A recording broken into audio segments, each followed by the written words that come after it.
Normandy, France, July 12, 1944. A German motorcycle dispatch rider pulls to the side of a narrow country lane, his machine coughing and sputtering. The hedgerows are thick here, the summer heat oppressive. He dismounts, kicks the stand down, and surveys the road ahead. Scattered across the gravel and dirt are the remnants of recent fighting, twisted metal, shattered wood, fragments of equipment no longer serving any purpose. His eyes settle on a piece of debris perhaps 15 meters ahead.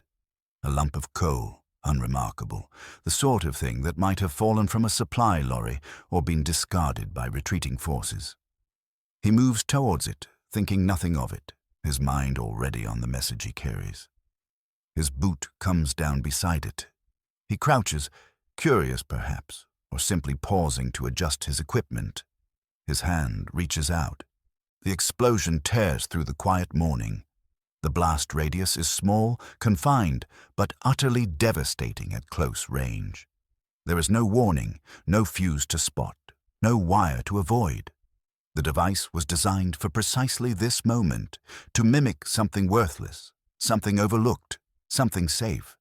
It sits where soldiers walk, where they rest, where they scavenge. It waits, and when touched, moved, or disturbed, it kills. This is not a mine in the conventional sense.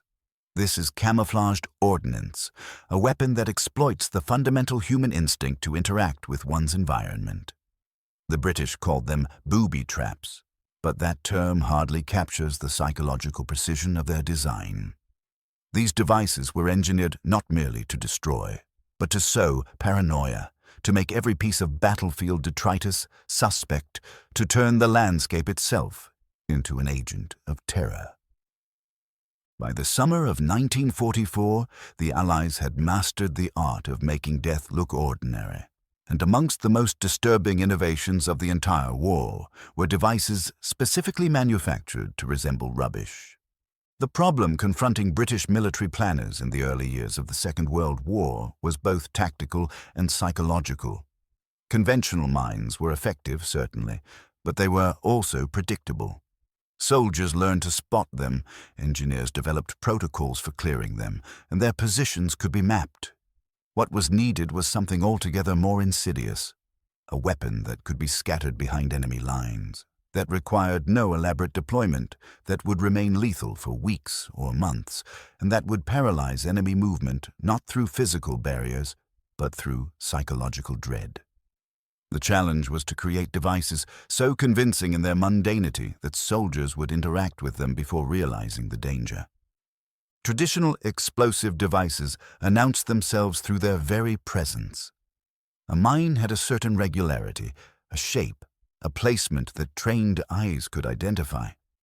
But what if the explosive could be hidden inside something already present in the environment? What if it could be made to look like a piece of coal, a tin of food, a length of wood, a metal pipe, objects so common, so worthless, that no one would think twice about stepping over them, kicking them aside, or picking them up? The psychological impact would be immense. Every fragment of debris would become suspect. Every roadside object would demand scrutiny. The mental strain of navigating such an environment would be extraordinary, slowing advances, fragmenting attention, and eroding morale. The existing solutions were inadequate. Standard booby traps relied on tripwires or pressure plates, mechanisms that could be detected with care and patience. What British military intelligence required was something that offered no external warning whatsoever, something that would kill the curious, the careless, and the unlucky with equal efficiency. The challenge seemed nearly impossible. To manufacture fake objects in sufficient quantity, with sufficient realism and sufficient lethality to justify the effort and expense. It demanded not just explosive expertise, but a deep understanding of human behavior, material science, and the visual vocabulary of everyday objects. It required making death look boring. The solution emerged from the workshops of MI9, the British Directorate of Military Intelligence Section 9, and its associated Special Operations Executive. These organizations specialized in escape and evasion equipment, sabotage devices, and the sort of devious innovation that conventional military thinking rarely entertained. Working from facilities in London and various country estates requisitioned for the war effort, engineers and designers began developing what they termed camouflaged explosives, or stores demolition devices. The most notorious of these was the explosive coal, officially designated as a destructive stores device, coal type. The technical execution was remarkably sophisticated. Each device began with a hollowed-out steel or lead casting, shaped and painted to precisely mimic a lump of coal. The exterior was sculpted with indentations, facets, and irregular surfaces that matched real coal. The casting was then filled with plastic explosive, typically a form of Nobel 808 or similar compound, chosen for its stability and power. A small pressure-sensitive detonator was embedded within, designed to trigger upon impact or crushing. The entire assembly was then painted and treated to replicate the texture, color, and even the surface sheen of genuine coal. The attention to detail was extraordinary. Different varieties were produced to match different types of coal, from Welsh anthracite to Yorkshire bituminous. When finished, these devices were virtually indistinguishable from the real thing. Manufacturing took place at several locations, including facilities operated by the Ministry of Supply and covert workshops established by SOE.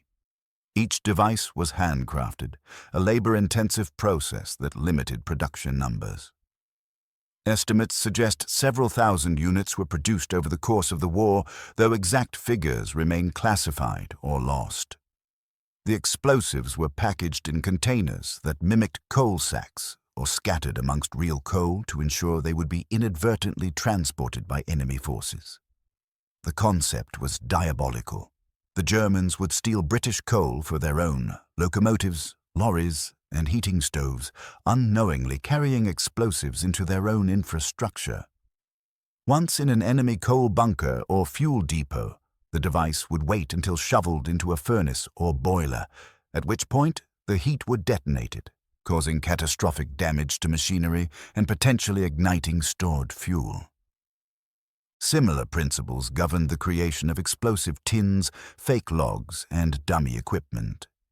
Tins were manufactured to resemble standard ration containers or fuel cans, fitted with pressure or pull-switch detonators. Logs were hollowed out, filled with explosive, and left in firewood piles. The goal was always the same: to create an object so ordinary that it would be handled without suspicion. The psychological dimension was as important as the physical. These devices didn't need to kill large numbers to be effective. They simply needed to create uncertainty. Once a single explosive coal or tin detonated, every similar object became suspect. Soldiers would hesitate before gathering firewood, before moving debris, before clearing roads. The cumulative effect was a pervasive anxiety that slowed operations and drained mental resilience. Deployment was carried out by SOE operatives, resistance networks, and commando units operating behind enemy lines.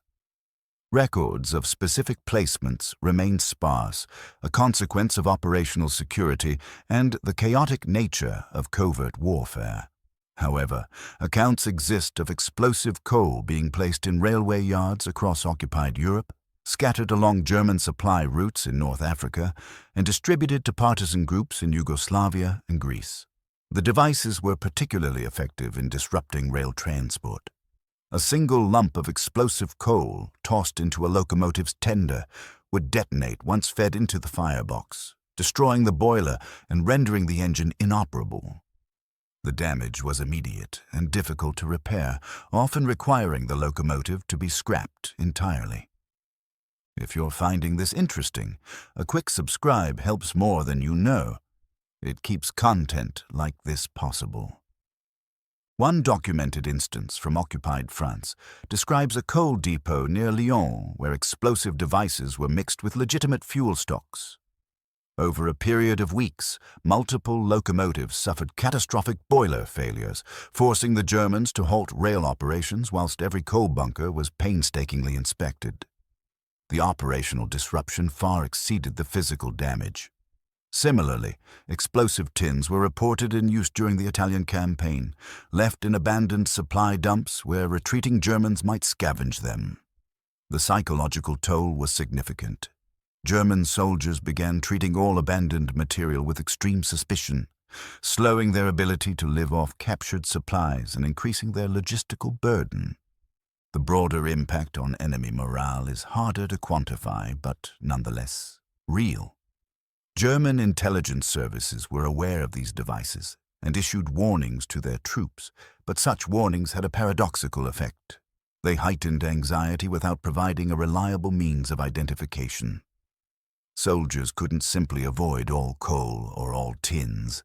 These items were essential to daily operations. The result was a state of constant vigilance that corroded efficiency and focus. This was asymmetric warfare in its purest form, a small investment in cleverly disguised explosives yielding disproportionate psychological returns. The Germans, for their part, attempted similar innovations, though with less success and sophistication. German booby traps tended towards the mechanical, tripwires attached to grenades, explosive charges wired to doors and furniture. These devices were deadly but lacked the visual deception of the British camouflaged ordnance. German engineers did produce some disguised explosives, including fake ration tins and bottles, but these were typically cruder in execution and less widely distributed. The German approach favored conventional mines and explosive obstacles which, whilst effective, did not carry the same insidious quality. American forces also experimented with camouflaged explosives, producing devices disguised as tools, vehicle parts, and food containers. However, American doctrine generally favored more direct methods: overwhelming firepower, air superiority, and rapid mechanized advance. The Americans viewed booby traps as supplementary rather than central to strategy.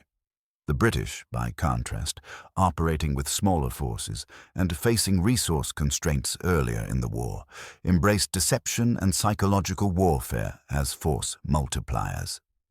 The explosive coal and its variants represented a peculiarly British innovation, the weaponization of the banal.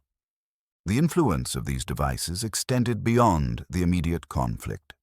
Post-war military training incorporated awareness of camouflaged explosives, and the concept informed later developments in improvised explosive devices. The fundamental insight that weapons could be hidden in plain sight, designed to exploit routine behavior, became a cornerstone of guerrilla warfare and counterinsurgency operations throughout the Cold War and beyond. Whilst modern IEDs differ in construction and deployment, they share the same core principle: turning the ordinary into the lethal. The impact of camouflaged explosives on the Second World War is difficult to isolate from the broader tapestry of sabotage and disruption. These devices certainly caused material damage: locomotives destroyed, vehicles disabled, infrastructure compromised. But their true value lay in the psychological domain. They made the enemy's environment untrustworthy. They forced diversion of resources towards inspection and security. They slowed operations and amplified the strain of occupation and combat. Whether this translated into measurable strategic advantage is debatable, but the very existence of these weapons altered the calculus of warfare. Few examples of these devices survive today. The inherent danger meant most were either detonated in use or destroyed after the war.